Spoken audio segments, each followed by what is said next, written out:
모든 것은 주인공 장년이 자신과 같은 고등학생들로 가득 찬 버스 안에서 눈을 뜨는 것으로 시작되며 그는 자신이 과거로 돌아왔음을 재빨리 깨닫습니다. 또래 친구들로 가득 찬 버스에 타고 있는 것을 본 그는 자신이 고등학교를 졸업하던 시절로 돌아왔고 직업을 각성하기 위해 남양 마굴역으로 향하고 있다는 사실을 알아차립니다.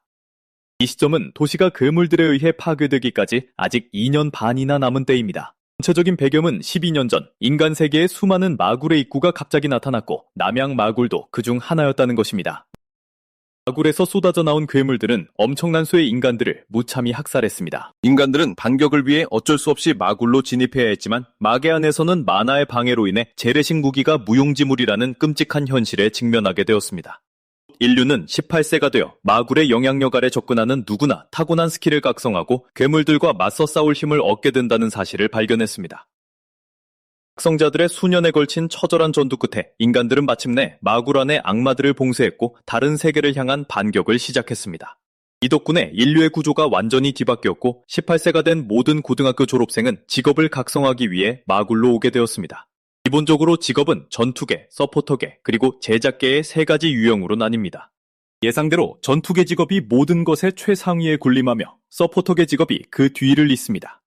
제작계 직업은 가장 뒤처져 사람들의 무시와 멸시를 받기 일쑤입니다. 전생에서 장년이 각성한 직업은 F급 제작계였습니다. 하지만 그에게는 특별한 점이 있었는데 직업과 함께 각성한 고유 스킬이 바로 사기적인 신급 스킬인 수정이었기 때문입니다. 이 스킬은 스킬이나 아이템의 이름 중 단 한 글자를 바꿔 쓰레기로 만들거나 엄청난 보물로 탈바꿈시킬 수 있습니다. 전생에서 그가 이 스킬을 드러낸 순간 거물급 인사들에게 즉시 끌려갔고 그들은 장년에게 온갖 스킬과 장비의 이름을 수정하게 했습니다. 그는 온갖 쓸모없는 잡동사니를 아티팩트로 바꾸도록 도왔지만 이는 동시에 그들이 그를 두려워하게 만들었습니다. 이로 인해 그들은 장년을 교묘한 연금 상태에 두고 성장을 제한하며 그를 완전히 통제하려 들었습니다. 이런 상황은 어느 날 밤 남양마굴에서 거대한 레벨 96의 드래곤형 괴물이 걸어 나오기 전까지 계속되었습니다. 과거에는 단 한 번도 일어난 적 없는 엄청난 사건이었습니다. 그리고 그 일이 일어났던 날 장년은 갓 레벨 70에 도달하여 간신히 인간계의 강자 반열에 발을 들인 상태였습니다. 장년은 누군가 자신을 통제할 수 없게 되자 괴물을 이용해 자신을 제거하기로 작정했다는 느낌을 받았습니다. 죽기 직전 장년은 자신의 부활 스킬을 환생으로 수정했고 그 덕분에 그는 다시 태어날 수 있었습니다. 이제 환생한 장년은 자신이 믿을 수 있는 사람은 오직 자신뿐이라는 걸 깨닫고 이번 생에서는 자신이 할 수 있는 능력을 그 누구에게도 말하지 않기로 다짐합니다. 그는 조용히 힘을 키우며 가족과 친구들 그리고 이 도시를 지키겠다는 계획을 세웁니다. 얼마 지나지 않아 그들은 각성광장이 있는 남양시 헌터협회 본부에 도착합니다. 일부 학생들은 멋진 직업을 각성할 거라는 자신감에 잔뜩 들떠있고 또 다른 학생들은 쓰레기 직업이 나올까봐 두려움에 떨고 있습니다. 한편 모두의 시선은 학업과 전투 양면에서 학교의 최상위를 차지하고 있는 장년에게 쏠려 있습니다. 듣자하니 그는 만화가 충만한 몸으로 태어났고 그 덕분에 천재로 칭송받고 있었습니다. 학생들은 그가 당연히 강력한 전투계 직업을 각성할 것이라 확신하지만 만년 2등인 예농예이는 장년의 성공을 질투하며 그가 쓰레기 직업을 얻게 될 것이라고 믿어 의심치 않습니다. 그러자 선생님은 다른 학생들에게 좋은 자극을 주기 위해 장년이 첫 번째 순서로 나설 것이라고 말합니다. 그는 각성 패널을 깨울 크리스털에 두 손을 얹으라는 지시를 받습니다. 기사들이 각성의식을 진행하기 위해 그를 앞으로 부르자 장년은 자신감 넘치는 발걸음으로 나섭니다. 하지만 그는 이 모든 것이 어떻게 끝날지 이미 알고 있기에 전혀 긴장하지 않습니다. 학생들과 선생님조차도 그가 강력한 전투계 직업을 각성하기를 숨죽여 기다리고 있습니다. 그들은 부디 가장 쓰레기 같은 제작계 직업만은 아니기를 간절히 바라지만 홍웨이는 보나마나 쓰레기 직업일 것이라며 코웃음칩니다. 장년이 크리스털에 손을 대자 눈부신 빛이 뿜어져 나오고 마침내 드러난 그의 직업은 땜장이로 밝혀집니다. 그의 예상대로 그것은 F급 제작계 직업이었고 이를 본 순간 모두가 경악을 금치 못합니다. 선생님은 장년처럼 노력하는 학생에게 어떻게 이런 일이 일어날 수 있냐며 충격에 빠져 머리를 감싸줍니다. 반면 홍웨이와 그의 무리는 장년이 이보다 더 최악의 수는 없다며 배를 잡고 폭소를 터뜨립니다. 홍웨이는 매번 모든 면에서 자신을 압도했던 장년을 마침내 짓밟고 넘어설 수 있게 되었다는 사실에 뛸 듯이 기뻐합니다. 기사 중 한 명이 다가와 땜자기는 농부 직업보다는 나으니 그리 나쁜 것만은 아니라며 장년을 위로하려 했습니다. 그는 이 직업으로 상점을 열어 장기를 수리하며 돈을 제법 벌 수 있을 거라고 말해줍니다. 그 순간 크리스털이 다시 요동치기 시작하고 이는 두 번째 직업이 각성되고 있다는 뜻이기에 모두가 다시 숨을 죽이며 긴장합니다. 선생님은 듀얼 직업을 각성하는 것이 얼마나 희귀한 일인지 이야기하며 이를 해낸 자는 천재 중에 천재로 여겨진다고 감탄합니다. 선생님은 두 번째 직업이 분명 첫 번째보다 훨씬 나을 것이라 확신하지만 바로 그 순간 직업 패널에 농부라는 글자가 떠오릅니다. 알고 보니 땜장이와 똑같은 F급이었고 농부는 땜장이보다 더 쓸모없는 직업이었기에 모두가 또다시 엄청난 충격에 휩싸입니다. 홈웨이는 자신의 예상이 적중하고 그토록 원하던 대로 흘러가자 도저히 믿을 수 없다며 바닥에 뒹굴며 폭소합니다. 모두가 그 즉시 그를 실패자로 낙인 찍고 그들의 입에서는 불쌍하다는 동정과 연민의 말들이 쏟아져 나옵니다. 마음속 깊은 곳에서 장냐는 환호하고 있었습니다. 자신이 각성한 직업이 쓰레기라는 건 알지만 그가 지닌 재능은 그야말로 사기적인 스킬이었으니까요. 장이와 그 고유 스킬인 수정에 대해 말하자면 고유 스킬이나 장비, 아이템의 이름 중 한 글자를 바꿀 수 있는 능력이었습니다. 수정 후에는 새 이름에 걸맞은 고유 스킬, 장비 혹은 아이템의 효능을 완벽하게 얻게 됩니다. 만약 수정 대상이 장년 본인에게서 비롯된 것이라면 성공률은 무려 100%입니다. 그러나 대상의 레벨이 그보다 높을 경우 레벨 차이마다 성공률이 10%씩 감소합니다. 농부 직업과 고유 스킬인 성장의 경우 식물 성장 속도를 110% 증가시킵니다. 또한 임은 장년을 포함한 대상을 부활시키고 모든 상처를 완벽하게 회복시키지만 이미 소모된 마나는 복구할 수 없습니다. 장년은 이 스킬을 지혜롭게 사용하기만 한다면 이것이 자신의 가장 강력한 비장의 무기가 될 것임을 굳게 믿고 있습니다. 장년은 신입생 랭킹을 바라보며 두 목록 모두에서 반드시 1위를 차지하겠다고 맹세합니다. 그는 이를 통해 F급 직업의 두려움 속에 산다는 것이 어떤 기분인지 모두에게 철저히 보여줄 계획입니다.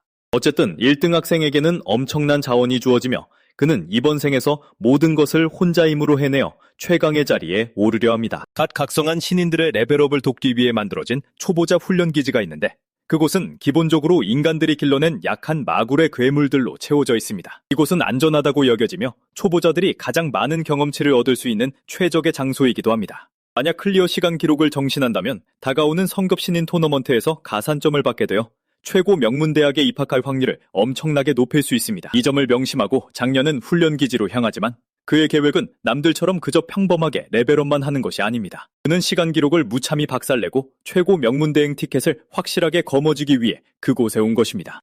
입구에 도착하자 담당 기사는 그의 프로필을 확인하고 그가 10,000명 중 1명꼴로 나오는 듀얼 직업 각성자이지만 두 직업 모두 F급이라는 사실을 깨닫습니다. 기사는 장년에게 정말로 이 도전을 혼자서 감당할 생각이냐고 물어볼 수밖에 없습니다. 그는 장년에게 비록 초보자 훈련기지의 1단계 던전일지라도 결코 호락호락하지 않다는 점을 일러줍니다. 기사는 장년에게 친구들과 팀을 이루라고 권유하지만 장년은 이미 마음을 굳혔다며 어서 초보자 장비나 달라고 단호하게 말합니다. 기사는 내심 장년이 더블 F급 직업을 각성하기 전 학업과 전투 모두에서 최정상에 있었기에 참혹한 현실을 받아들이기 어려워하는 것이라 짐작합니다. 이내 그가 장년에게 초보자 장비를 건네는데 장년은 그것이 단순한 철검이 아니라는 사실에 내심 놀랍니다. 그는 가죽 부츠까지 함께 받았고 장년은 그 기사가 자신에게 호의를 베풀고 있다는 것을 눈치챕니다. 이 부츠는 그의 속도 수치를 3포인트나 더 올려줍니다. 그 남자가 자신을 도우려 한 것은 맞지만 장년은 그가 그저 자신을 얕보고 있다는 사실 역시 똑똑히 깨닫습니다. 그가 훈련구역으로 들어서자 기사는 몰려드는 돌진 토끼들을 감당할 수 없으면 언제든 도움을 요청하라고 소리칩니다. 장년은 조언에 감사 인사를 전하며 자신감 넘치는 걸음으로 계속 나아갑니다. 훈련장에 도착하기 직전 장년은 검과 부츠를 수정하여 각각 관통력을 높이고 이동속도 보너스를 추가합니다. 검을 성검이나 마검으로 바꿔버릴 수도 있었지만 훈련구역에는 곳곳에 카메라가 설치되어 있어 그렇게 할 수는 없었습니다. 전생에 자신의 재능을 노출시킨 대가를 이미 뼈저리게 치렀기에 그는 두 번 다시 같은 실수를 반복할 생각이 없습니다. 베릴짜리 장비를 아무리 수정해봤자 엄청난 물건이 되지는 않는다는 것을 그는 잘 알고 있습니다. 하지만 현재 그의 상태에서는 이것만으로도 차고 넘칩니다. 훈련기지는 기본구역, 고급구역, 그리고 보스구역의 세 가지 영역으로 나뉘어 있습니다. 일반적인 전투훈련은 기본구역에서 진행할 수 있으며 더 강한 상대를 원한다면 고급구역을 이용할 수 있습니다. 하지만 클리어 시간 기록을 세우고 싶다면 보스구역에 도달하여 보스급 볼진토끼를 쓰러뜨려야만 합니다. 볼진토끼는 레벨 괴물로 머리에 달린 크리스털 껍데기를 이용해 들이받아 피해를 줍니다. 한 녀석들은 성질이 아주 포악하기 그지없습니다.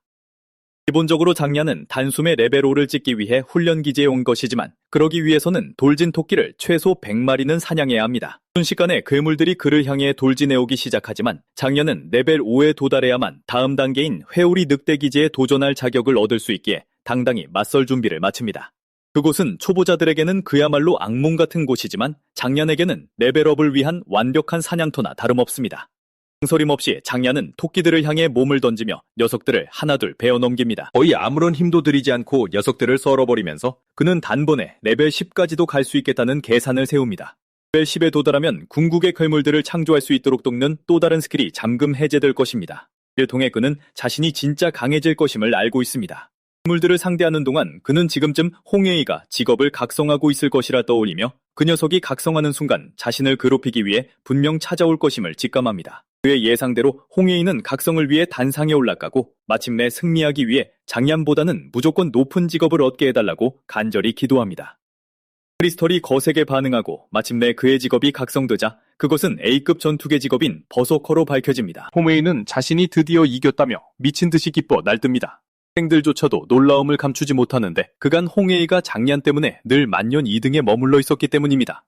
홍해이는 모두를 향해 자신은 더 이상 2인자가 아니라 당당한 1인자라고 거만하게 외칩니다. 홍해이의 패거리들은 옌을 쓰레기라 부르며 마침내 그가 옌을 넘어섰다고 부추깁니다.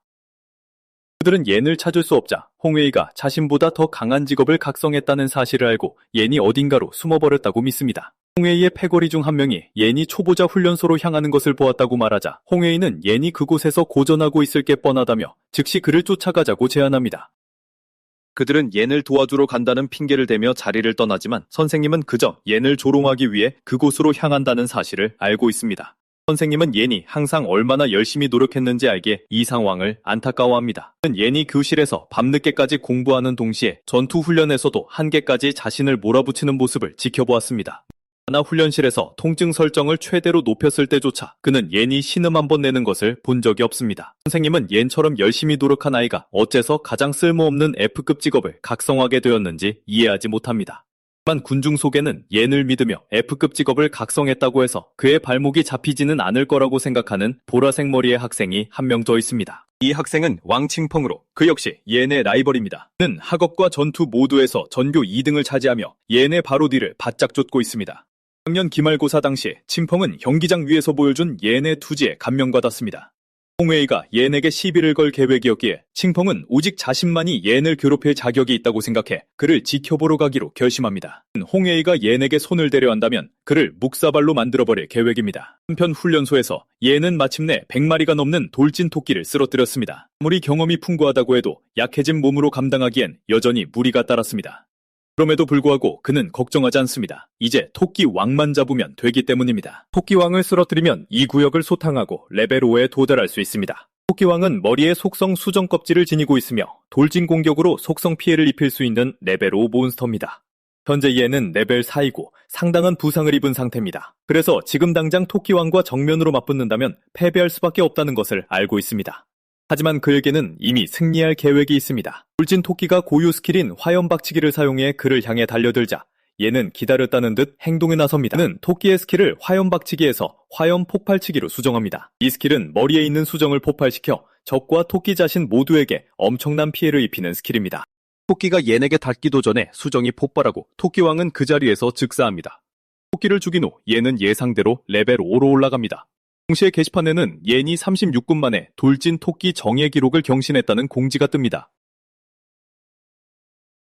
작년 기록이 1시간을 넘겼던 터라 학생들은 이 소식을 보고 경악을 금치 못합니다. 홍해이는 이를 믿고 싶지 않아 하며 옌이 어떻게든 속임수를 썼을 거라고 단정짓습니다. 그는 옌이 가짜라는 것을 모두에게 폭로하기 위해 그를 쫓아가기로 결심합니다. 돌진 토끼를 물리친 옌은 이제 토끼들보다 훨씬 강력한 다음 단계의 초보자 훈련소로 넘어가야 할 때라고 판단합니다. 다음으로 넘어가기 전 그는 스킬을 사용해 자신의 몸을 회복시킵니다. 그가 상대할 다음 몬스터는 선풍 늑대물이었고 전생의 늑대왕은 예상보다 더 큰 골칫거리였습니다. 하지만 이번에는 늑대왕에게 이자까지 쳐서 톡톡히 갚아줄 생각입니다. 잠시 후 그는 선풍 늑대 전용 훈련소에 도착합니다. 이 훈련소의 일반 늑대들은 레벨 6에서 9 사이이며 늑대왕은 무려 레벨 10에 달합니다. 하지만 이 시기의 신입생들은 기껏해야 레벨 1에서 5 사이입니다. 따라서 평범한 초보자가 이 훈련소를 선택하는 것은 스스로 무덤을 파는 격이나 다름없습니다. 본질적으로 선풍 늑대들의 힘은 끔찍할 정도로 높지만 그에 비례해 보상 또한 엄청납니다. 이 훈련소에서 살아남기만 한다면 현 단계의 다른 어떤 곳보다 더 많은 경험치를 얻을 수 있습니다. 그는 현재 레벨 5인데 만약 늑대왕을 물리친다면 단숨에 레벨 10으로 도약할 수 있습니다. 보통의 초보자가 레벨 10에 도달하려면 약 열흘이 걸리지만 이 훈련소를 한 번만 클리어하면 곧바로 레벨 10에 오를 수 있습니다. 레벨 10을 달성하면 두 번째 고유 스킬을 각성할 수 있고 야생에서 홀로 훈련할 수 있는 자격도 얻게 됩니다. 이 두 가지 혜택 모두 힘을 기르려는 옌에게 필수적이기에 그는 빠르면 빠를수록 좋다는 사실을 잘 알고 있습니다. 훈련소 입구에 도착하자 돌진 토끼 훈련소 때와는 달리 무례한 기사와 마주칩니다. 그 녀석은 옌에게 혼자서 이 훈련소에 도전할 거냐고 무례하게 묻습니다. 레벨 8이나 9인 신입생들도 6인 파티를 꾸려야만 이곳에 오기 때문입니다. 그는 A급 직업을 각성한 천재 신입생조차 혼자 도전했다가 심한 부상만 입었다고 이야기합니다.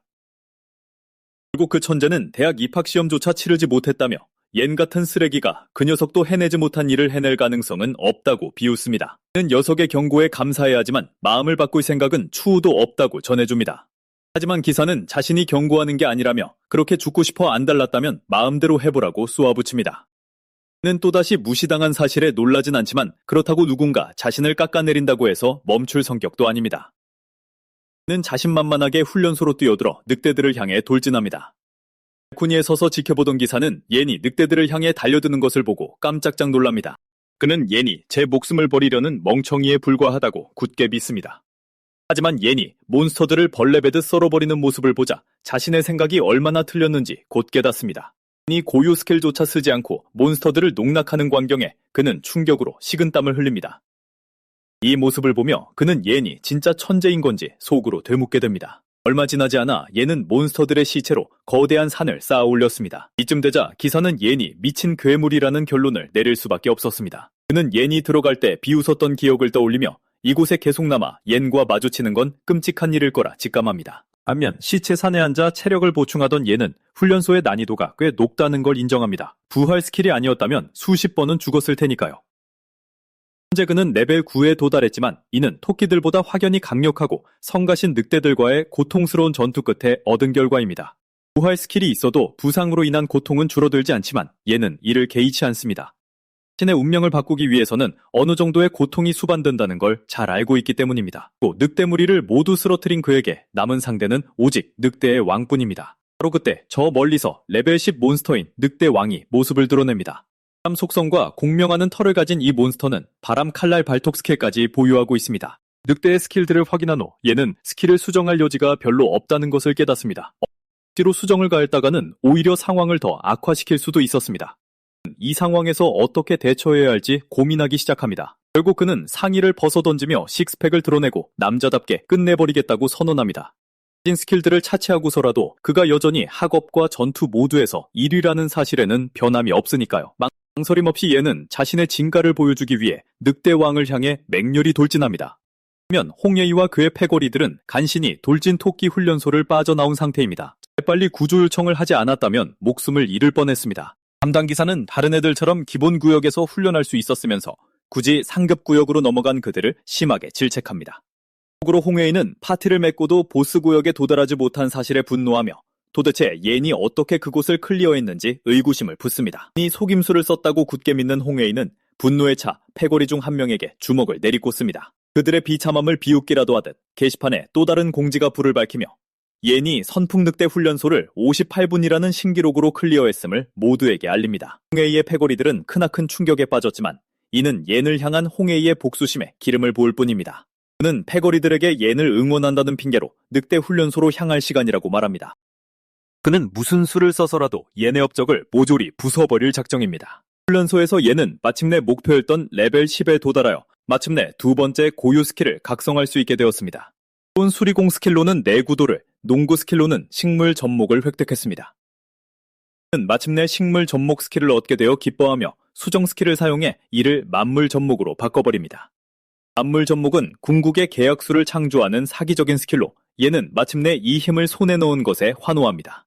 만물 접목은 서로 다른 두 종의 유전자를 접목시켜 무작위로 상위 또는 하위의 새로운 종을 탄생시킬 수 있는 스킬입니다. 현재 그가 상위종을 창조할 확률은 10%에 불과하지만 스킬 레벨이 오를수록 접목할 수 있는 종의 수 또한 늘어납니다. 이는 상위종을 탄생시킬 확률 역시 상승시킨다는 의미입니다. 접목 조건이 까다롭긴 하지만 세상에서 가장 강력한 스킬 중 하나이기에 얘는 전혀 걱정하지 않습니다. 기본적으로 이미 강한 몬스터들이 훨씬 더 압도적인 능력을 얻을 수 있기 때문입니다. 두 마리의 A급 몬스터를 융합하면 S급 몬스터가 탄생할 가능성도 열려 있습니다. 아소테이머 스킬 스크롤을 사용해 그 몬스터와 계약을 맺으면 얘는 녀석을 충실한 전투 동반자로 만들 수 있습니다. 전생에 얘는 고위층들이 자신의 힘이 만들어낸 결과물을 자기들 입맛대로 이용했던 것을 떠올리며 이번에는 오로지 자신만을 위해 이 힘을 쓰겠다고 다짐합니다. 모든 일을 마친 후 얘는 이제 밖으로 나갈 시간이라고 생각하며 자신이 이뤄낸 엄청난 성장에 감탄합니다. 그는 심지어 높은 가격에 거래되는 마력 수정까지 얻어냈습니다. 드롭률이 워낙 낮기 때문에 장비에 박아 넣으면 막강한 효과를 부여합니다. 하지만 훈련소에서 나온 수정은 협회의 소유입니다. 현재 그는 레벨 10에 도달했고 이는 마침내 마굴의 야생으로 나갈 수 있다는 뜻이며 그곳에서 발견하는 모든 수정이나 재료는 오롯이 그만의 차지가 될 것입니다. 이걸로 얘는 돈 걱정 따윈 과거의 일이 될 거라고 확신했다. 그 순간 가슴에 난 발톱 상처에서 끔찍한 고통이 밀려왔다. 하지만 당장 죽을 만큼 심각한 상처는 아니었기에 부활 스킬은 발동되지 않았다. 설상가상으로 병원에서 치료받을 돈조차 없었으니 결국 최선의 선택은 스스로 목숨을 끊어 부활을 유도하는 것뿐이었다. 하지만 경비대원들 앞에서 그럴 수는 없었다. 누가 봐도 의심을 살 게 뻔했으니까 그는 아무도 없는 조용한 곳을 찾아 그곳에서 죽기로 마음먹었다. 셔츠를 챙겨 입고 밖으로 나선 그는 밖을 꽉 채운 엄청난 인파를 보고 경악을 금치 못했다. 대부분 그가 나오기만을 기다리던 학생들이었고 그가 신기록을 세웠다는 소식에 구경 온 선배들도 섞여 있었다. 이렇게 보는 눈이 많은 곳에서 부활 스킬을 쓰기란 절대 불가능했다.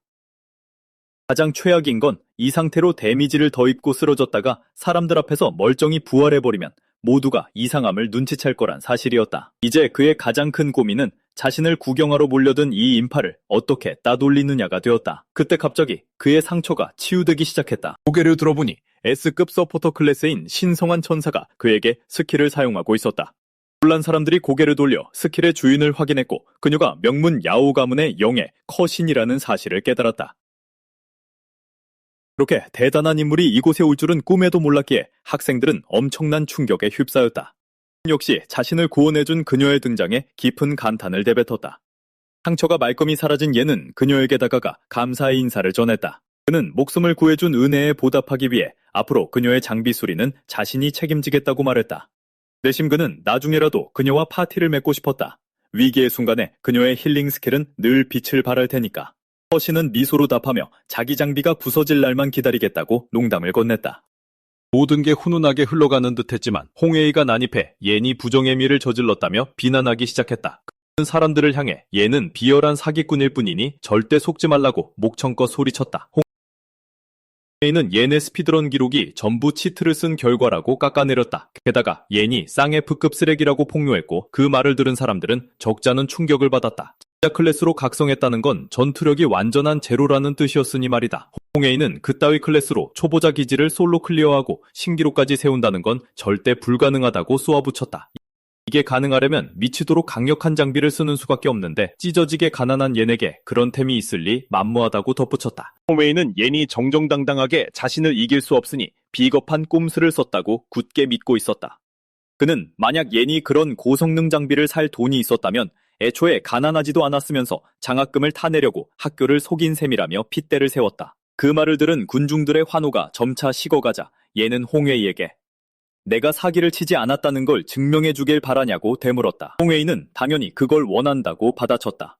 그는 옌에게 당장 장비를 다 벗고 자신과 싸우자며 자기를 이기면 부정행위가 아님을 인정하겠다고 도발했다. 허신은 굳이 남에게 증명할 필요 없다며 그런 도발에 넘어가지 말라고 말렸지만 얘는 걱정해줘서 고맙다며 그녀를 안심시켰다. 얘는 망설임 없이 홍웨이의 도전을 수락했다. 앞으로 귀찮게 굴지 못하도록 이번 기회에 아주 확실히 밟아둘 생각이었기 때문이다.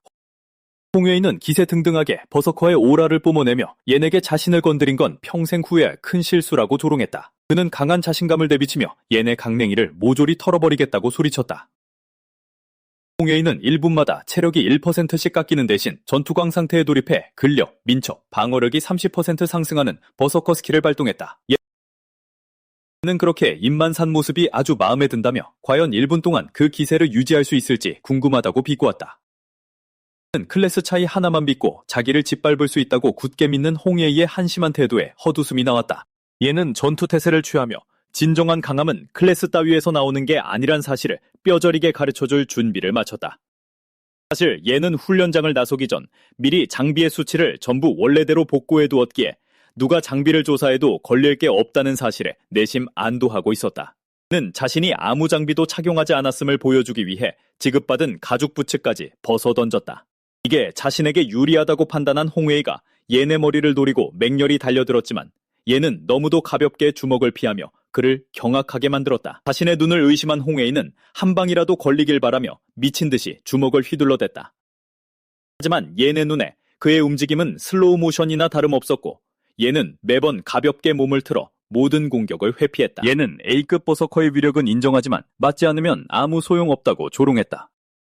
는 무식하게 주먹만 휘두르는 건 체력 낭비일 뿐이며 지난 3년간 함께 지내며 네 전투 스타일은 이미 다 간파했다고 쏘아붙여쳤다. 는 반격을 준비하며 반대로 넌 내 움직임을 단 한 번도 읽은 적이 없다는 사실을 상기시켜 주었다. 홍예이가 미처 반응하기도 전에 얘네 강력한 펀치가 그의 오른쪽 몸통을 강타했고 엄청난 고통이 홍예이의 전신을 관통했다.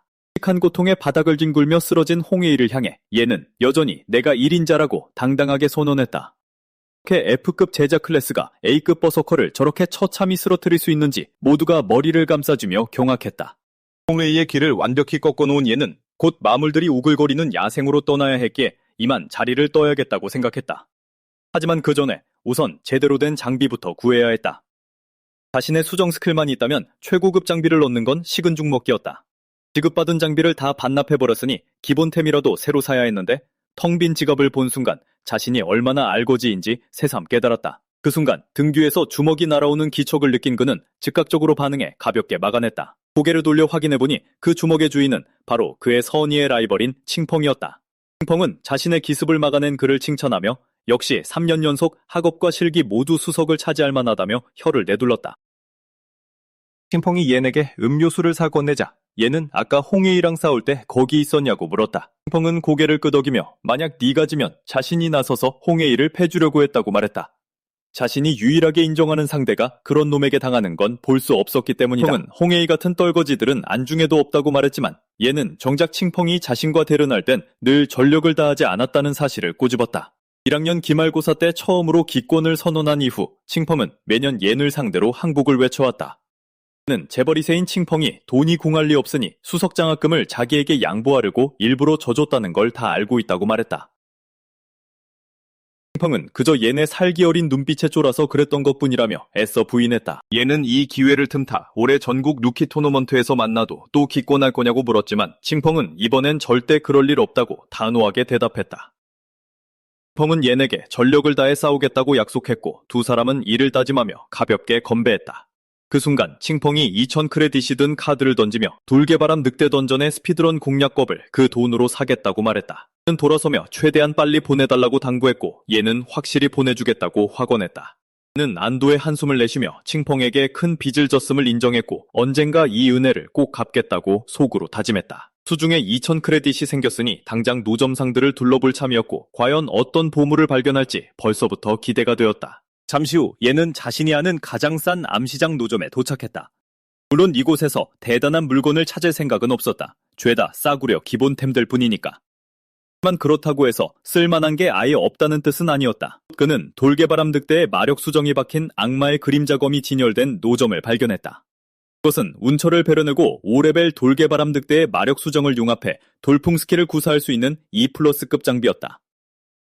상인은 검의 내구도가 바닥이라 18,000에 넘기는 거지 멀쩡했다면 최소 25,000은 받았을 거라고 너스레를 떨었다. 어차피 비쌀 줄 알았기에 얘는 전혀 놀라지 않았고 옆에 있는 평범한 기본검을 가리키며 저건 얼마냐고 물었다. 상인은 그 검은 1,500 크레딧에 주겠다고 대답했다. 그것은 평범한 푸른 강철로 재련된 2급 무기, 바로 푸른 강철검이었다.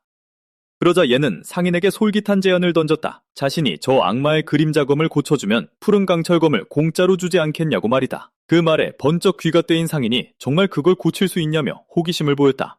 그는 미소를 지으며 내구도 수리 스킬을 활성화한 뒤 해보면 알지 않겠냐며 여유를 부렸다. 사실 얘네 진짜 목표는 처음부터 악마의 그림자검이 아니라 저 낡은 푸른 강철검이었다. 왜냐하면 그 평범한 푸른 강철검에 수정 스킬을 쓰는 순간 엄청난 전설급 무기로 탈바꿈시킬 수 있다는 걸 알고 있었기 때문이다. 무기 내구도를 복구하는 건 엄청난 리스크와 난이도가 따르는 작업이었기에 상인은 얘에게 내구도 관련 클래스라도 있냐고 물었다. 얘는 자신이 F급 제작 클래스인 수리공이라고 답했다. 그러자 상인은 자신도 제작 클래스인 D급 대장장이라고 밝혔다. 그는 무기에 관해선 내가 꼬마 너보단 훨씬 잘하는데 나조차도 이 검의 내구도를 살려낼 자신이 없다고 못 박았다. 그래도 아직 어린 학생이니 인생의 쓴맛을 알려주겠다며 상인은 조언을 건넸다. 무기의 내구도가 0이 되면 그대로 파괴되며 내구도 스킬로 이를 고치려면 무기 내부의 미세한 구조를 완벽히 감지해내야 한다고 경고했다. 즉, 무기 안에 흐르는 마력의 결을 완벽히 이해하고 그 내부부터 다시 재구성해야만 한다는 뜻이었다. 게다가 수리에 실패하면 내구도가 깎여나가 아예 고철 덩어리가 될 거라고 으름장을 놨다. 그러니 만약 손을 댔다가 완전히 망쳐버리면 그 즉시 18,000의 빚을 져야 한다고 똑똑히 일러두었다. 놀랍게도 커신 역시 그 시장에 와 있었고 흥미로운 눈으로 이 모든 상황을 지켜보고 있었다. 그녀의 가문 길드에 있는 B급 전문가들조차 무기 내구도를 복구하는 건 진땀을 빼는 일이었기에 상인의 말이 결코 과장이 아님을 알고 있었다. 하지만 얘는 눈썹 하나 까딱하지 않았다. 전생에 그가 수리해주던 강자들의 장비는 최소 A급부터 S급 아티팩트였으니 말이다. 그게 F급 수리공으로 각성하면 절망하며 평범한 삶을 살아가지만 누구보다 강해지길 갈망했던 얘는 내구도 스킬을 한계치까지 갈고 닦으며 자신을 혹사시켰었다. 그리고 회귀한 지금 그때의 뼈를 깎는 노력은 그의 가장 위대한 무기 중 하나가 되어 있었다. 이런 하급 장비 나부랭이를 고치는 건 그에겐 눈 감고도 할 수 있는 하찮은 일에 불과했다. 그리고 마침내 그가 악마의 검을 수리하기 시작하자 지켜보던 모든 이들이 경악과 감탄을 금치 못했다. 심지어 커신조차도 연이 그녀의 장비를 고쳐주겠다고 장담했을 때 그게 농담이 아니었다는 걸 마침내 깨달았어. 잠시 후 야는 검을 수리해서 상인에게 건넸지. 상인은 흥분해서 그걸 받아들고 확인한 뒤 자신이 정말 그를 잘못 봤다고 인정하며 얀을 칭찬했어. 그는 얀에게 진짜 백이라고 말하며 푸른 강철검을 건네주고는 이제 그의 것이라고 했지. 얀은 기쁘게 검을 받았고 내심 이 검을 변형시켜 모조 유물로 만들기만 하면 된다는 걸 알고 있었어. 그런 다음 얀은 자신의 스킬을 사용해 그 검을 전설의 검인 청강검으로 바꿨지. 진짜니 고대 시대에 적진을 쉽게 돌파했던 전쟁의 신이 지녔던 바로 그 검이었어. 나는 이런 검이 있으면 방금 번 2000 크레딧을 아낄 수 있다고 생각했어. 대학 등록금을 대는 건 장난이 아니니까. 게다가 아버지가 돌아가신 이후로 여동생에게도 상황이 쉽지 않았어. 동생이 미래에 엄청난 인물이 될 거라는 사실을 알고 있으면서도 지금은 그저 방구석에 틀어박힌 소녀일 뿐이라 그래서 그는 대학에 가기 전에 동생을 위해 생활비를 좀 남겨두려고 계획한 거야. 이 막 떠나려는데 뒤에서 자신을 고용해도 되냐고 묻는 나지금 목소리가 들려왔어. 돌아보니 커신이었고 그녀는 옌이 동의한다면 기꺼이 5만 크레딧을 지불하겠다고 말했지. 그녀는 얀에게 필요한 건 자신을 10레벨까지 버스 태워주는 것뿐이라고 했어. 현재 그녀의 레벨은 3이었고 얀은 언제든 자신을 고용해도 좋다고 알려줬어. 커신은 그 말을 듣고 기뻐했지만 얀은 그저 제 발로 굴러들어온 돈에 감사할 따름이었지. 바로 그때 커신이 상인에게 달려가서 마검을 사고 싶다고 말했어. 이제 내구도가 꽉 찼으니 25,000 크레딧은 내야 할 거라고 자랑스럽게 말했지. 커신은 공간 저장 반지에서 바로 현금을 꺼내 상인을 놀라게 했어. 상인은 그녀가 정말 부잣집 출신이라는 걸 깨닫고 거의 정신을 잃을 뻔했지. 그는 지체 없이 마검을 내어주었고 반면 얀은 커신의 서포트 능력을 사용해 자신을 강화할 방법을 생각하고 있었어. 그때 커신이 돌아와 얀에게 그 검을 건네며 첫 만남을 기념하는 선물이니 돌려주지 말라고 당부했지. 얀은 그녀가 자신에게 검을 줄 거라곤 전혀 예상하지 못했기 때문에 깜짝 놀랐고 이를 통해 그녀가 꽤 예의 바른 아가씨라는 걸 알게 되었어. 얀은 기분 좋게 검을 받아들고 그녀에게 고마움을 전했어. 커신은 얀이 대단한 인물이 될 거라는 강한 예감이 들었고 나중에 반드시 보답을 받을 거라고 믿었기에 그를 돕는 것을 망설이지 않은 거야. 그러자 얀은 곧장 초보자 훈련장으로 가자고 제안했어. 잠시 후 그들은 돌진수 훈련장에 도착했고 새 장비를 갖춘 얀은 괴물들을 두부 썰듯 베어 넘겼고 커신은 뒤에서 서포트를 제공했어. 그 덕분에 두 사람은 새로운 클리어 타임 기록까지 세웠고 커신도 레벨업을 할 수 있었지. 그것만으론 부족하다는 듯 늑대 훈련 기지에서도 신기록을 세워 모두를 완전히 경악하게 만들었어. 사람들은 연이 야오 가문의 커신과 파트너가 되었다는 사실을 깨닫고는 더욱 충격에 빠졌지. 알고 보니 국내 10대 상단 중 하나인 달리 상인 길드의 회장이 바로 커신의 아버지였던 거야. 마침내 9레벨에 도달한 커시는 이미 엄청난 피로감을 느끼며 좀 쉬자고 제안했지만 야는 걸어가면서 쉬라고 했어. 그는 그녀의 현재 스탯이라면 괜찮을 거라고 말해줬지. 커시는 이 말에 자극을 받아 자신도 S급 서포트 클래스를 가졌으니 얀처럼 해보고 싶다고 말했어. 이 시점에 야는 이미 13레벨에 도달해 있었고 그녀에게 C급 위험도로 분류된 유일한 초보자 훈련 기지인 명염 멧돼지 기지로 갈 거라고 말했어. 기지 입구에 도착하자 담당 기사는 걱정스러운 표정으로 연이 다른 모든 기지에서 신기록을 세운 건 알고 있다고 말했어. 하지만 명염 멧돼지 왕은 돌진 토끼나 질풍늑대와는 비교도 안 될 정도로 훨씬 더 위험하다고 경고했지. 그는 위험이 클수록 보상도 큰 법이라며 전혀 상관없다고 자신감 있게 대답했어. 그는 도박을 걸지 않으면 결코 더 높은 경지에 오를 수 없다고 덧붙였지. 야는 S급 서포트 클래스인 커신이 함께 있으니 내심 걱정하지 않고 있었어. 이 물러설 기미를 보이지 않자 기사도 어쩔 수 없이 그들을 들여보내며 무은을 빌어주었어. 나는 기쁘게 그 행운을 받아들였어. 지금 그들에겐 할 수 있는 한 모든 행운이 필요했으니까. 던전안을 한참 걷던 커신이 아직 몬스터가 하나도 보이지 않는다며 놀라워하자 야는 이 던전엔 잔챙이들은 없고 오직 보스 몬스터 하나뿐이라고 알려줬어. 그 말을 들은 커신은 기겁했지만 어느새 저 멀리서 보스 몬스터가 모습을 드러냈고 그 거대한 괴물의 모습에 커신은 두려움에 질려 거의 기절할 뻔했지. 반면 야는 이 녀석을 꽤 쓸만한 상대로 여기며 두 자루의 검을 꺼내들고 한껏 들떠 있었어. 그 거대한 야수는 유령 불꽃 돌진 스킬을 가진 15레벨의 유령 멧돼지 왕이었지. 마굴에서 온 무시무시한 마수로 몹시 흉폭한 성격을 지니고 있었어. 몸에서 흘러나오는 마법의 유령 불꽃은 무려 200도까지 온도를 높일 수 있었어.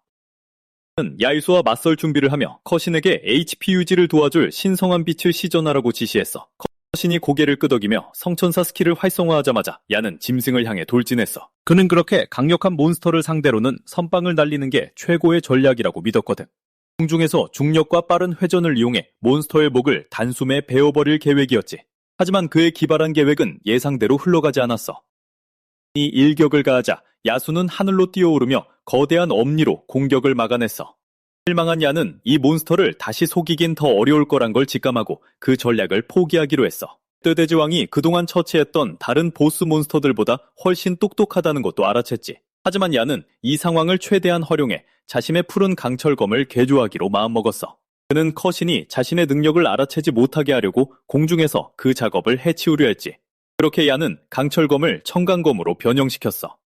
푸른 강철검 자체는 쓰레기일지 몰라도 멧돼지 왕이 청강검의 일격을 막아내는 건 거의 불가능에 가까웠지.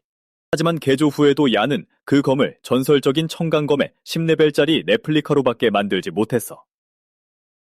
비록 진품에는 못 미치지만 이 복제품 역시 엄청난 위력을 지니고 있었어. 털을 흙처럼 베어버리거나 적의 단단한 갑옷을 뚫고 들어갈 수도 있었지. 비록 품질은 낮지만 야는 그 결과에 실망하지 않았어. 자신의 개조 능력이 허공에서 신급 유물을 뚝딱 만들어낼 수는 없다는 걸 잘 알고 있었으니까. 하지만 15레벨짜리 괴물 멧돼지 왕을 쓰러뜨리기에는 이것으로 충분했어. 이런 무기 덕분에 그의 스탯은 크게 향상되었고 전투에 우위를 점하게 되었지. 야는 곧바로 짐승을 공격해 단 일격에 엄니 중 하나를 베어버렸고 녀석은 분노로 길길이 날뛰었어. 커신이 한눈을 파는 사이 야는 그녀가 눈치채기 전에 재빨리 검을 다시 푸른 강철검으로 되돌려 놓았어. 한편 커신은 방금 목격한 광경에 큰 충격을 받았어. 그녀는 흔해 빠진 2급 무기가 그토록 엄청난 피해를 줬다는 걸 믿을 수가 없었지. 단 한 번의 참격으로 멧돼지의 가장 단단한 부분인 엄니를 잘라냈으니 그건 절대 무기 덕분이 아니라고 확신했어. 한참을 생각한 끝에 커신은 무기와는 전혀 상관없이 오직 얀의 힘일 뿐이라는 결론을 내렸어. 그렇게 많은 신기록을 갈아치운 F급 듀얼 클래스라면 대부분의 A급 클래스보다 훨씬 더 강력할 거라고 생각했지. 커신이 깊은 생각에 잠겨있는 동안 얀은 그녀의 표정을 보고 머릿속에서 온갖 이상한 시나리오를 상상하고 있을 거라고 짐작했어.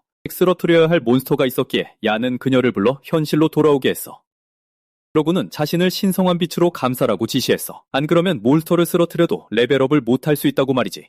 커신은 일깨워줘서 고맙다며 신성한 빛 스킬을 활성화했어. 커신이 빛을 내려주는 동안 야는 멧돼지 왕의 숨통을 끊을 준비를 했어. 하지만 공격하기 전에 전략을 짜내려 노력했지. 야는 다음 공격에 개조 스킬을 써야 할지 고민했어. 다음 타격을 위해 자신의 마검 이름을 바꿀까 생각했지. 하지만 적당한 이름을 떠올리는 게 쉽지 않았어. 거창한 이름들을 몇 개 떠올려보다가 야는 잠시 멈칫했어. 너무 말도 안 되는 걸로 바꾸면 실패하거나 역효과가 날 수도 있으니까 위험을 감수하다 재발등을 찍는 짓은 하지 않기로 했지. 바로 그때 멧돼지왕이 명염 돌진 스킬을 활성화하며 얀을 다시 현실로 끌어당겼어. 이제 슬슬 마무리할 준비를 하며 얀은 명염 돌진을 다른 것으로 변형시키기로 결심했어. 무엇으로 바꿀지 생각한 뒤 커신에게 눈을 감으라고 했지. 혼란스러워진 커신이 이유를 물었지만 얀은 그저 날 믿으라고만 했어. 그는 다음에 일어날 일을 네 비위로는 견디지 못할지도 모른다고 설명했지. 장면이 끔찍해질 거라고 생각한 커신은 망설임 없이 그의 말을 따랐어. 마치 거대하고 파란 불타는 치토스처럼 멧돼지 왕이 돌진해오자 얀은 개조 스킬을 활성화했어. 그가 손가락을 튕기자 멧돼지의 명염 돌진은 명염 표류로 바뀌었지. 개조가 성공적으로 발동되자 몬스터는 속도가 느려지더니 허공에서 천천히 표류하기 시작했어. 이 자신을 주토피아의 플래시로 만들어버리자 멧돼지 왕조차도 어리둥절했지. 자신의 걸작에 만족한 얀은 즉시 공격을 위해 돌진했고 중간에 푸른 강철검을 청강검으로 다시 변형시켰어. 내 강력한 단 한 번의 스윙이 몬스터의 목을 강타하며 녀석을 쓰러뜨렸어. 시스템은 즉시 멧돼지 왕이 처치되었음을 알렸고 몬스터를 물리친 경험치를 그의 스탯에 더해주었지. 이 포인트가 더해져 그는 단숨에 15레벨로 올라섰어. 얀은 최강의 초보자 몬스터 보스를 처치한 덕분에 연속으로 2레벨이나 오르자 스스로도 놀랐어. 한편 커신은 여전히 눈을 감고 있었지만 자신에게 주어지는 보상 시스템 알림을 듣게 되었지. 레벨이 3단계나 올라 12레벨이 된 것에 그녀는 경악한다. 이로 인해 그녀는 얀이 정말로 그 괴물을 쓰러뜨렸는지 의문을 품게 된다. 검을 원래 상태로 되돌린 후 얀은 커신에게 다가간다. 자신의 비밀을 들키지 않으려고 눈을 감고 있으라고 했지만 얀은 그녀가 순순히 말을 들은 것에 내심 놀란다. 그는 이 점에 만족하며 커신이 완벽한 팀원이라고 생각한다. 그녀는 말도 잘 듣고 돈도 많고 치유 스킬까지 갖추고 있기 때문에 얀은 파티를 맺어야 하는 던전 레이드에 그녀를 데려가기로 마음먹는다. 몇 분 후 그는 커신에게 눈을 뜨라고 말하며 레벨업 의뢰가 끝났음을 알린다. 눈을 뜬 순간 커신은 죽어있는 괴물을 발견하고 경악을 금치 못한다. 그는 연이 저렇게 끔찍한 괴물을 혼자 쓰러뜨렸다는 사실을 도무지 믿을 수 없었다. 이 밖으로 나갈 준비를 하는 동안 커신은 경외심을 품고 조용히 그를 바라본다. 그녀는 그가 다정하면서도 믿음직스러운 희귀한 인재라고 결론짓는다. 이 떠나기 전 커신은 그를 불러세워 보수를 건넨다. 그녀는 감사의 표시로 작은 보너스도 함께 챙겨준다. 그 보너스 선물이 공간반지라는 사실을 알아챈 얀은 두 눈을 크게 뜬다. 공간반지는 영구적인 공간 마법이 깃든 크리스털로 만들어지기 때문에 기본적으로 엄청난 물건이다. 공간반지는 모든 물리적 한계를 무시하고 무엇이든 보관할 수 있다. 아무리 공간이 작은 공간반지라도 수십만 크레딧에 팔릴 정도로 아주 귀중한 물건이다. 그것이 얼마나 비싼지 아는 얀은 받기를 거절한다. 하지만 얀의 재능을 생각하면 자신보다 그에게 더 필요할 거란 걸 아는 커신은 끝까지 고집한다. 그는 애초에 약속했던 것보다 레벨을 2단계나 더 올릴 수 있게 도와주었으니 그냥 받으라고 말한다. 는 솔로 레벨업을 위해 야생으로 향할 계획이었기에 수많은 전리품을 보관하려면 공간반지가 확실히 유용할 것이라 판단하여 커신의 말이 맞다는 것을 인정한다. 잠시 고민하던 그는 결국 커신의 선물을 받기로 결정한다. 그 대신 자신의 원칙에 위배되지 않는 한 그녀의 어떤 부탁이든 들어주겠다고 제안한다. 서로 합의를 마친 커신과 얀은 밖으로 나가기로 한다. 그 무렵 밖에서는 신입생 랭킹을 두고 사람들의 떠들썩한 대화가 오간다. 경쟁자들의 레벨이 아주 팽팽하게 엇비슷하다는 사실에 모두들 놀라워한다. 이는 올해 난양시에 뛰어난 인재들이 대거 몰려들었기 때문이다. 올해 난양시에는 S급과 A급 전투 직업이 유독 많이 등장했으며 특히 제7고등학교에서는 무려 3명이나 S급 전투 직업으로 각성했다는 소문이 파다하다. 잠시 후 얀과 커신도 사람들의 무리에 섞여 랭킹을 확인한다. 여전히 랭킹 1위는 옌이었지만 그는 다른 녀석들이 곧 자신을 따라잡을 것이라는 사실을 직감한다. 자신의 뒤를 바짝 쫓는 3명이 바로 최상위 전투 직업 각성자들이었기 때문이다. 그중 한 명은 제3고등학교 소속으로 성적과 전투 모두 최상위권인 리우팽이다. 팽은 S급 검성으로 각성했으며 근접 전투에 있어서는 그 누구와도 비견될 수 없다. 또 다른 천재는 제9고등학교 무술 분야 1위인 장웅이다. 그는 무시무시한 파괴력을 지닌 A급 열화권사로 각성했다. 마지막 세 번째는 속성 기반의 높은 민첩성과 근접 전투에 특화된 S급 질풍 암살자 루이안이다. 매복과 기습의 스페셜리스트이기도 하다. 내 전생에서 이 비할 데 없는 천재들은 모두 눈부신 행보를 걸었다. 하지만 이번 생에서 얀은 그들은 모두 짓밟고 난양시 탑백의 정점에 서고자 한다. 그러기 위해선 언젠가 이 뛰어난 인재들과 라이벌로 맞부딪혀야만 할 것이다. 그러나 얀은 최고의 자리를 두고 그들과 정면으로 맞붙을 그날을 오히려 고대하고 있다. 하지만 지금 당장은 집으로 돌아가 동생인 장야오에게 집중할 계획이다. 전생에서 야는 집에서 강제로 끌려가 권력자들의 입맛에 맞는 소모품처럼 쓰였다. 여동생은 홀로 외롭게 자라야 했고 두 번 다시 여동생을 볼 수 없었다. 이제 두 번째 삶이라는 기회를 얻었으니 야는 전생의 아쉬움을 반드시 씻어내겠다고 굳게 맹세한다. 잠시 후 그는 커신과 작별 인사를 나누고 커신은 다음 던전 공략 때도 자신을 껴달라고 당부한다. 지나지 않아 야는 자신이 집이라 부르던 그곳에 도착한다. 전생에 잡혀간 이후로 그는 단 한 번도 집에 돌아오지 못했었다. 그저 다른 사람들을 건너 동생 야오의 소식을 전해 들었을 뿐이다. 비록 다시는 서로를 보지 못했지만 여동생 야오는 마침내 강력한 A급 전투 직업으로 각성했었다. 하지만 지금의 야오는 그가 알던 내성적이고 은둔하기 좋아하는 소녀일 뿐이다. 집에 들어서자 야오가 오빠를 맞이하며 밥을 먹자고 부른다. 야오는 부모님이 마굴에서 돌아가신 이후 마음의 문을 닫아버린 수줍음 많은 15살 중학생이다. 3년 전 부모님이 아직 살아계셨을 때만 해도 야오는 이러지 않았다. 지금보다 훨씬 더 밝고 행복한 아이였다. 하지만 마굴에서 부모님이 목숨을 잃은 충격은 그녀를 몹시 위축되게 만들었다. 밥을 먹던 도중 야오가 갑자기 학교를 자퇴하겠다고 폭탄 선언을 한다. 는 그 말에 깜짝 놀라며 이유를 묻는다. 그녀가 학업에서 전교 1등이라는 사실을 아는 그는 왜 학교를 그만두고 싶어 하는지 이해할 수 없다. 는 고등학교 입학시험이 코앞이고 네 성적이면 자퇴 따위는 생각도 해선 안 된다고 타일렀다. 야오는 오빠처럼 위대한 성과를 낼 수 없기 때문이라고 둘러댄다. 그는 C랭킹에서 오빠가 최고 점수를 받은 것을 봤다고 밝힌다. 오빠가 늘 노력하는 모습을 칭찬하며 앞으로 훌륭한 사람이 될 거라고 굳게 믿고 있다 말한다. 야오는 자기 오빠가 이 세상을 지킬 운명을 타고났다고 믿는다. 하지만 위축된 성격 탓에 야오는 전투와 학업 성적이 최고임에도 불구하고 자신의 능력을 좀처럼 믿지 못한다. 그는 생활비라도 보태기 위해 일을 시작할 계획이라고 얀에게 털어놓는다. 그런 설명에도 불구하고 야는 그녀의 자퇴 핑계를 고지고대로 믿지 않는다. 그는 갑자기 그런 결정을 내린 진짜 이유를 털어놓으라고 다그친다. 야오가 대답하기도 전에 관 아저씨라는 작자가 다짜고짜 집 안으로 들어온다. 방 안의 팽팽한 긴장감을 감지한 그는 들어오기를 주저한다. 그 후 관 아저씨는 자꾸 귀찮게 굴어서 미안하다며 대부업체의 사정을 늘어놓기 시작한다. 그는 악환 긴급 소액대출 회사의 사장이다. 지난 2년간 얀과 야오는 생활비를 위해 관 사장의 회사에서 돈을 빌려왔다. 야오의 표정을 살피던 얀은 관 사장이 아까도 집에 찾아왔었음을 직감한다. 그는 그것이 야오가 갑자기 학교를 자퇴하겠다고 한 진짜 이유라는 것을 깨닫는다. 또한 랭킴을 본 그녀가 오빠의 대학 자금을 감당하기엔 집안 형편이 너무 어렵다는 걸 알고 이런 결심을 했을 거라고 생각한다. 그러니 야오는 대학에 많은 돈이 필요한 오빠에게 짐이 되느니 차라리 자신의 밝은 미래를 포기하려 한 것이다. 는 관 사장에게 지난 2년 동안 진 빚이 총 얼마인지 계산해달라고 묻는다. 관 사장은 이자를 제외하고 약 4만 3천 크레딧을 빚졌다고 대답한다. 그들에게 돈을 받으러 온 것에 마음이 불편하지만 회사 사정이 너무 어렵다고 토로한다. 는 커신에게서 받은 5만 크레딧을 관 사장에게 쿨하게 건넨다. 추가된 금액은 대출 이자로 챙기라고 덧붙인다.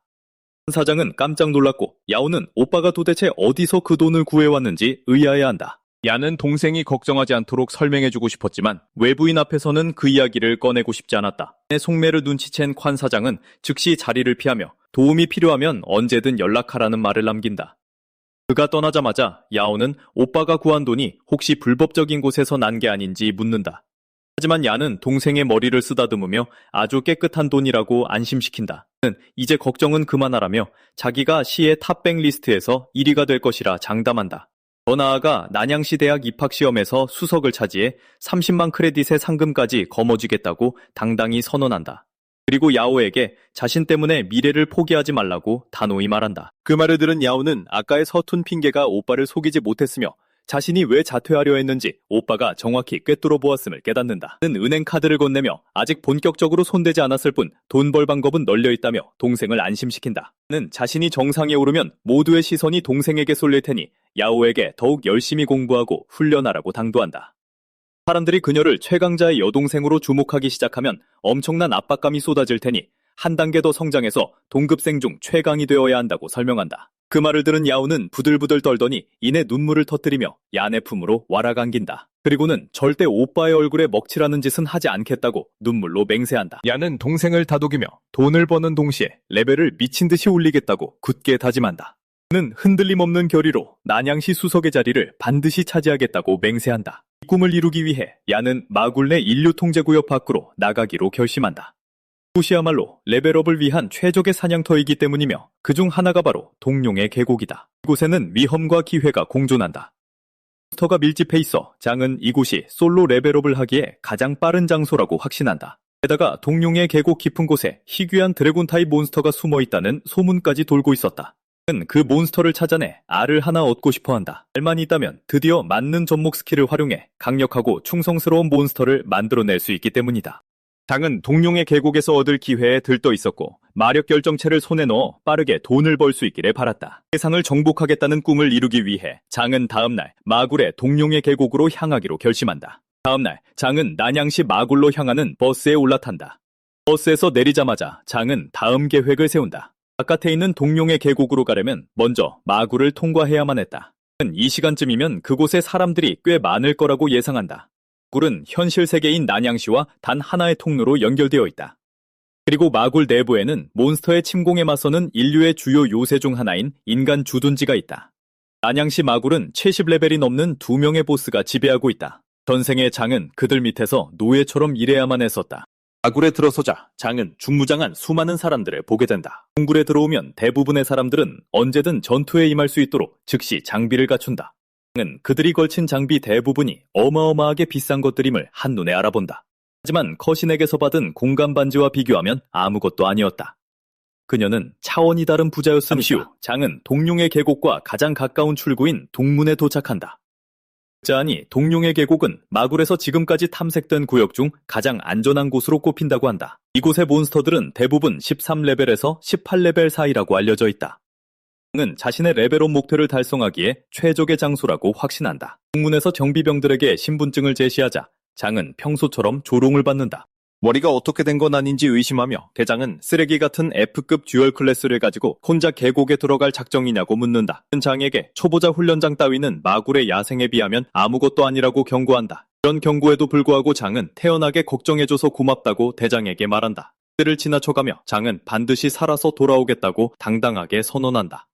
하지만 대장은 여전히 걱정스러웠고 그 불쌍한 녀석이 죽는 것을 원치 않았다. 장을 살리기 위해 대장이 앞으로 돌진해 그를 막으려 했지만 놀랍게도 장은 가볍게 몸을 피한다. 발문이 막힌 채 멍해진 대장은 쓰레기 듀얼 클래스 따위가 30레벨 각성자인 자신을 지나쳐갔다는 사실을 믿을 수 없었다. 몇 분 후 부하 중 한 명이 장을 그냥 보내주라고 말한다. 그러고는 그 장이라는 녀석이 클래스의 한계를 무시하고 혼자서 신기록을 여러 개 갈아치운 바로 그 장본인이라고 밝힌다. 또한 장이 난양 제1고등학교에서 학업과 전투 모두 1위를 차지하고 있으며 올해 대학 입학시험의 수석 후보라는 사실도 대장에게 알려준다. 이 말을 들은 대장은 아연실색했고 F급 듀얼 각성자가 그렇게 강할 수 있다는 것을 믿지 못한다. 과거의 탑급 각성자들조차 장처럼 미친 짓을 해맨 적이 없었기에 이 모든 게 그저 동화 같은 이야기로 들렸다. 그들이 장의 대단함에 대해 떠드는 사이 장은 동룡의 계곡으로 들어선다. 기회가 가득한 곳이라고는 하지만 계곡 전체가 독가스로 덮여 있어 살아남으려면 해독단은 필수였다. 공간 반지에서 해독단을 꺼내 삼킨다. 문제는 이 약의 효과가 겨우 3시간 정도밖에 지속되지 않는다는 것이었다. 격도 만만치 않았기에 아직 무일푼이나 다름없는 자는 최선을 다해 뽕을 뽑기로 다짐한다. 자가를 입에 털어넣는 순간 사나운 13레벨 동날개 도마뱀 3마리가 그를 향해 돌진해온다. 하지만 장은 이미 준비되어 있었다. 이 녀석들은 그의 솔로 레벨업을 위한 발판에 불과했으니까 그는 망설임 없이 창간검을 휘둘러 그들을 단숨에 베어넘긴다. 동날개 도마뱀을 쓰러뜨릴 때마다 경험치를 얻으며 레벨 진행도를 높여간다. 겨우 작은 야생 몬스터 3마리만으로 진행도를 올릴 수 있다는 사실에 장은 흡족해한다. 그는 다른 야생 몬스터들을 사냥할 생각에 들떠 계곡 더 깊은 곳으로 계속 나아간다. 잠시 후 몬스터 무리와 마주친 장은 조작 스킬을 발동해 순식간에 쓸어버리기로 결심한다. 그는 지체 없이 창간검을 창금검으로 조작한 뒤 자신만만하게 사냥터로 돌진한다. 장은 여러 마리의 동날개 박쥐를 가볍게 베어넘기며 덤빌 테면 계속 덤벼보라고 도발한다. 한바탕 박쥐들을 쓸어버린 후 대량의 경험치를 획득하며 13레벨로 레벨업한다. 그 후 육식 마기풀을 베러 이동하여 순식간에 정리해버린다. 또다시 엄청난 경험치를 얻으며 17레벨로 껑충 뛰어오른다. 다음으로 수많은 도끼 두꺼비 몬스터들을 썰어버리며 나아간다. 늘 그렇듯 장은 가볍게 녀석들을 휩쓸어버리고 대량의 경험치를 얻어 18레벨을 달성한다. 얼마 지나지 않아 그는 잠시 멈춰서서 휴식을 취하며 체력을 보충한다. 성공적으로 레벨업을 했음에도 불구하고 수많은 몬스터를 학살했는데도 마력 결정체를 단 하나도 얻지 못해 장은 약간 실망감을 느낀다. 오늘따라 운이 지독하게 없는 건가 싶어 고개를 갸웃거린다. 그때 갑자기 등 뒤에서 이 몬스터들을 다 네가 죽인 거냐고 묻는 목소리가 들려온다. 뒤를 돌아본 장은 두 녀석이 마치 이 구역의 주인이라도 되느냐 거들먹거리며 다가오는 것을 발견한다. 그는 즉시 두 사람 중 한 명이 난양 제7고등학교의 S급 각성자이자 질풍의 암살자로 유명한 인물, 난양시의 명문 각성자 가문인 루 가문의 도련님 루 위안임을 알아챈다. 장이 아직 생각에 잠겨 있을 때 위안의 일행이 귀먹었냐며 질문에 대답하지 않았다고 쏘아붙이지만 장은 조용히 그 이름 모를 떨거지를 관찰하며 침묵을 지킨다. 짧은 침묵 끝에 자리에서 일어난 장이 마침내 입을 연다. 그는 대답하지 않으면 어쩔 거냐며 당돌하게 되묻는다. 장의 태도에 도발당한 떨거지는 격분한다. 그러고는 입을 나불거리며 위안의 신분을 들먹이기 시작한다. 상황이 악화되기 전에 위안이 나서서 마침내 입을 열고 자신이 장을 알고 있다고 밝힌다. 그는 장의 실력을 칭찬하며 파티를 맺자고 제안하지만 장은 그를 무시하고 단박에 제안을 거절한 뒤 돌아선다. 돈도 안 주는 오만한 꼬맹이와 힘들게 얻은 경험치를 나누고 싶지 않았기 때문이다. 위안의 떨거지는 장의 건방진 태도에 분통을 터뜨리며 왜 장을 혼내주지 못하게 막았느냐고 위안에게 묻는다. 위안은 F급 듀얼 각성자가 혼자서 계곡이 깊은 곳까지 들어오는 건 쉬운 일이 아니니 장에게 어느 정도 재능이 있을지 모른다고 선영한다. 그러면서 떨거지에게 참으라고 충고하며 다음에 장과 마주치면 마음껏 손봐주게 해주겠다고 약속한다. 그 말을 들은 떨거지는 신이 나서 쓰레기 취급하는 장을 바닥에 처박아 버릴 순간을 고대한다. 한편 장은 동룡의 계곡 깊은 곳에서 모험을 이어간다. 해독단이 딱 하나 남은 상황에서 그는 도끼 두꺼비 몇 마리를 더 잡아 19레벨을 찍고 오늘 일정을 마무리할 계획이다. 하지만 1시간 동안이나 다음 목표물을 찾아 헤맸음에도 장은 빈손이었다. 희귀 몬스터를 단 한 마리도 구경하지 못했다는 사실에 그는 더욱 실망감을 느낀다. 소문으로만 듣던 희귀 드래곤 타입 마수와 우연히 마주치기를 은근히 기대하고 있었기 때문이다. 불행히도 동룡의 계곡에선 그 비슷한 것조차 코빼기도 보이지 않았다. 그 순간 시커먼 발사체가 그를 덮칠 뻔하지만 장은 재빨리 반응하여 창간검으로 공격을 막아낸다. 공격을 피한 후 기이하게 생긴 발사체가 배경에 머무는 동안 장은 전투태세를 갖춘다. 그는 방금 자신을 기습한 녀석의 정체를 파악하려 애쓰며 녀석의 방어력에 놀라움을 금치 못한다. 바로 그때 거대한 두꺼비 한 마리가 숲에서 튀어나와 분노한 짐승처럼 울부짖는다. 그 거대한 두꺼비는 도끼 두꺼비 왕으로 알려진 20레벨 몬스터였다. 이 녀석의 고유 스킬은 변이된 두꺼비 가죽, 거대 혀 포박, 그리고 맹독샘 폭발이다. 눈앞에 있는 무시무시한 괴수에도 불구하고 장은 보스급 몬스터와 마주했다는 사실에 두려움보다는 흥분한 듯 보였다. 그의 머릿속에는 드디어 마력 결정체를 하나 얻을 수 있다는 사실뿐이었다. 갑자기 두꺼비 왕이 고유 스킬인 거대 혀 포박을 발동해 장을 공격하지만 장은 가볍게 공격을 피한다. 몬스터의 속도가 빠르긴 했지만 장은 이미 대처법을 파악한 상태였다. 그가 손가락을 튕기며 조작 스킬을 발동했고 거대 혀 포박 스킬에 맞서기 위해 그것을 거대 혀 꼬임으로 조작해버린다. 몬스터가 다시 공격하려 하자 거대한 혀가 제멋대로 꼬여버리며 두꺼비의 숨통을 조일 뻔한다. 이가 허둥대는 틈을 타 장은 창간검을 쥐고 허공으로 도약해 몬스터의 머리를 내리친다. 안타깝게도 이 적은 아무런 피해도 주지 못했고 장이 다음 행동을 취하기도 전에 몬스터는 또 다른 고유 스킬을 발동한다. 적은 변이된 두꺼비 가죽 스킬을 사용해 가죽을 뚫을 수 없게 만들어 방어력을 끌어올린다. 몬스터의 레벨이 장보다 높았기 때문에 녀석에게 걸려있던 조작 스킬이 즉시 풀리면서 혀 포박 스킬도 원래 상태로 돌아온다. 결정적인 순간에 전략이 실패하자 장은 혀를 차며 이것이 상대를 대상으로 조작 스킬을 사용할 때의 가장 큰 단점이라고 판단한다. 기본적으로 자신보다 레벨이 높은 적에게 이 스킬을 쓰면 조작 지속 시간이 짧아지고 심지어 스킬 자체가 즉시 무효화될 수도 있었다. 몬스터의 혀가 다시 그를 향해 쇄도하는 와중에도 장은 침착함을 유지하며 이 강적을 쓰러뜨리기 위한 위험한 도박을 준비한다.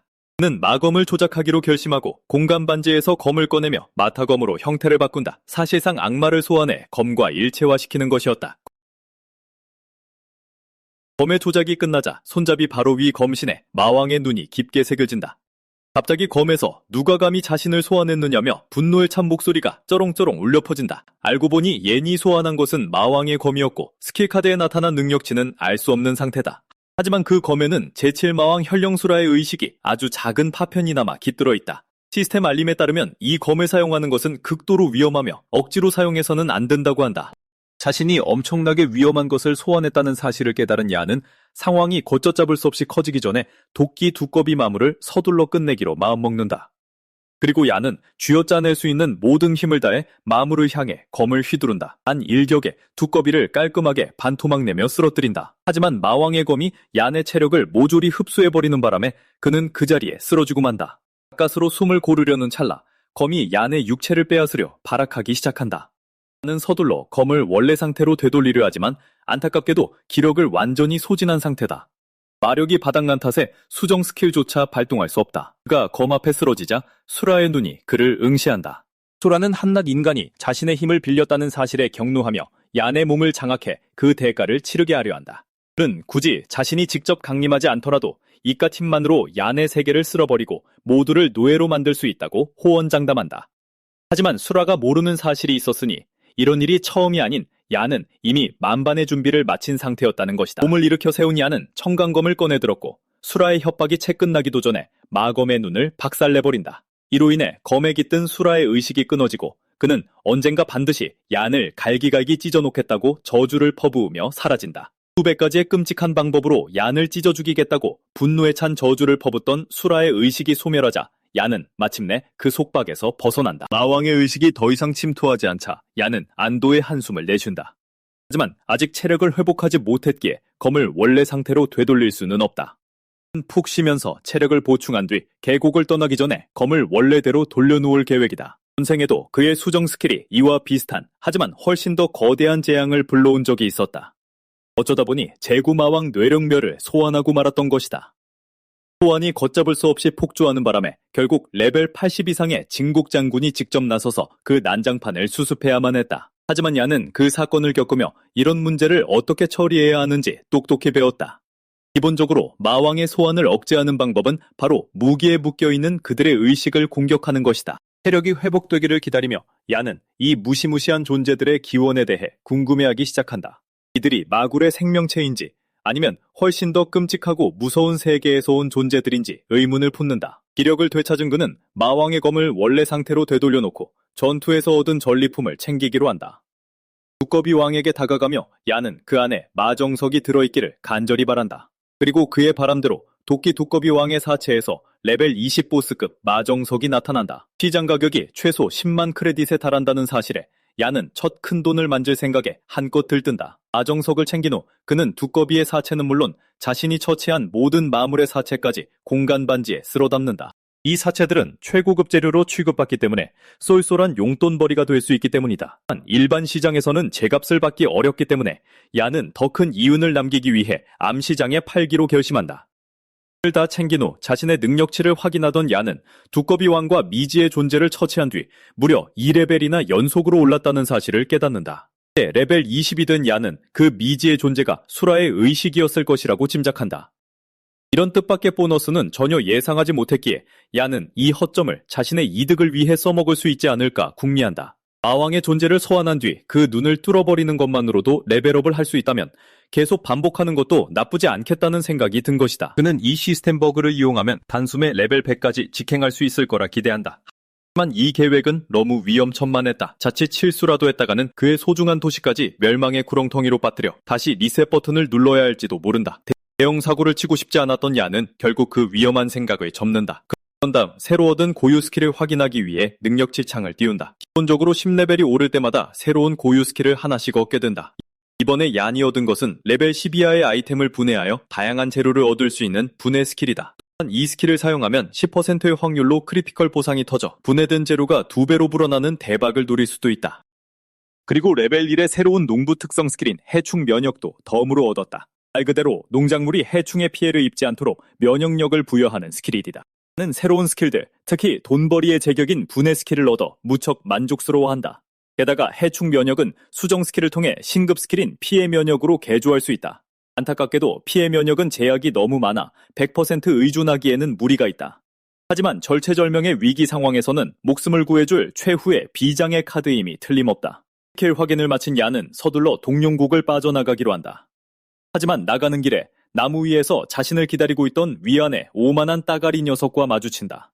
는 그 졸개가 무슨 꿍꿍이인지 의아해하며 즉시 발걸음을 멈춘다. 레벨 17의 B급 전투 클래스 암살자인 오만한 뉴타운은 얀을 조롱하며 단검을 뽐내고 줄곧 그를 기다리고 있었다며 이죽거린다. 시간을 지체할 것도 없이 타오는 얀을 쓰레기라 부르며 단단히 참교육을 해주겠다고 위협하며 돌진한다. 타오의 고유 스킬은 퀵스텝으로 그의 민첩성을 무려 30%나 끌어올려준다. 자만심에 한껏 취한 타오는 F급 쓰레기 따위가 자신처럼 대단한 강자를 이길 리 없다고 확신하며 얀의 몸에 단검을 꽂아 넣으려 한다. 하지만 그 어설픈 착각이 끝나기도 전에 얀은 단 한 번의 검격으로 그의 멍청한 얼굴에서 웃음기를 싹 지워버린다. 안신창이가 된 채 저 멀리 나가떨어진 타오는 어떻게 얀이 자신보다 빠를 수 있는지 도무지 이해하지 못한다. 또한 연이 공간 반지에서 검을 꺼내는 것을 똑똑히 봤기에 대체 어떻게 저런 귀한 물건을 가지고 있는지 당혹스러워한다. 타오가 보기에 쌍F급 쓰레기 따위가 공간 반지처럼 값비싼 물건을 살 돈이 있을 리 만무했기 때문이다. 는 자신이 상대가 될 줄 알았던 이 한심한 졸개를 무덤덤하게 지켜본다. 그는 도대체 왜 전투 클래스로 각성하기만 하면 천하무적이 된다고 착각하는지 이해할 수 없다. 철학에 따르면 진정한 강함은 끊임없는 개인 훈련, 강화된 능력치, 예리한 전투 감각, 그리고 압도적인 레벨 차이에서 나온다. 그리고 타오가 그토록 허무하게 쓰러진 것을 보며 얀은 이 녀석이 자신에 비하면 그저 쓰레기에 불과하다는 사실을 다시금 깨닫는다. 하지만 루이안만큼은 꽤나 만만치 않은 적수일 거라 속으로 경계한다. 바로 그때 위안이 어둠 속에서 날렵하게 움직이며 다가오지만 얀은 그를 알아채고도 침착함을 잃지 않는다. 위안이 공격을 퍼붓자 얀은 이를 가볍게 막아내고 위안은 그의 청강금검을 칭찬하며 감탄한다. 역시 위안의 세이버를 칭찬하며 여유를 보이고 두 사람은 잠시 거리를 벌린다. 그러자 위안은 도대체 얀에 대한 소문이 진짜인지 확인해보겠다며 정식으로 결투를 신청한다. 위안이 자신이 최고 자리에 오를 자격이 없다고 믿고 있으니 얀은 아예 판돈을 더 크게 키우기로 마음먹는다. 그는 위안에게 세이버를 걸라고 도발하며 이기는 쪽이 상대방의 무기를 싹 다 가져가는 조건을 건다. 위안은 한치의 망설임도 없이 그 제안을 수락하고 즉시 전속력으로 얀을 향해 돌진한다. 알고 보니 위안의 고유 스킬은 폭풍처럼 밀어붙이는 강력한 기술인 질풍보였다. 이 스킬은 바람의 힘을 이용해 민첩성을 무려 80%나 폭발적으로 증폭시킨다. 위안이 맹렬하게 돌진해오는 와중에도 얀은 마치 이 모든 상황을 즐기기라도 하는 듯 태연자약하다. 그는 위안의 세이버를 빼앗을 생각에 신이 나서 선전포고를 하고 이번에도 호구 하나 제대로 낚아 공돈을 벌 생각에 부푼 기대감을 감추지 못한다.